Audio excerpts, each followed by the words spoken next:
মোহাম্মদ সামিজউদ্দিন আহমেদ শিবুল, চাঁপাইনবাবগঞ্জ 1। সম্পূরক প্রশ্ন করুন। মাননীয় স্পিকার, আপনাকে ধন্যবাদ। মাননীয় সাংস্কৃতিক প্রতিনিধি মহোদয়ের কাছে আমি জানতে চাই, চাঁপাইনবাবগঞ্জ জেলার শিবগঞ্জ উপজেলায় কানসাটে একটি বিশাল রাজবাড়ি আছে, যেটি এখন প্রায় ধ্বংসের পথে। আমরা ইতিমধ্যে সংস্কারের উদ্যোগ নিয়েছি, কিন্তু আমরা জানতে পারলাম যে এটি প্রত্নতত্ত্ব বিভাগ শুধুমাত্র সংস্কার করতে পারবে, উপজেলা পরিষদ বা জেলা পরিষদ বা অন্য কোনো খাত থেকে সংস্কার করার কোনো সুযোগ নাই। ইতিমধ্যে অল্প কিছু সংস্কার করা আছে।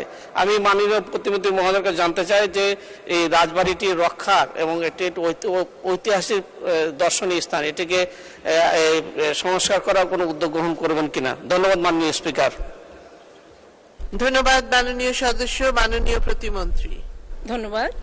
জি, আপনি যে প্রস্তাবটি দিয়েছেন এটা আমরা অবশ্যই আমাদের গণনায় ধরছি এবং অবশ্যই আপনাদের এই যে আমি আমার প্রত্নতত্ত্ব ডিপার্টমেন্টকে এটা জানাবো এবং আপনাদের এই এলাকায় আমি যাব এবং এটা কি করে এটার সংরক্ষণ করা যায় এবং সংস্করণ করা যায় এটার ব্যবস্থা নেওয়া হবে। ধন্যবাদ।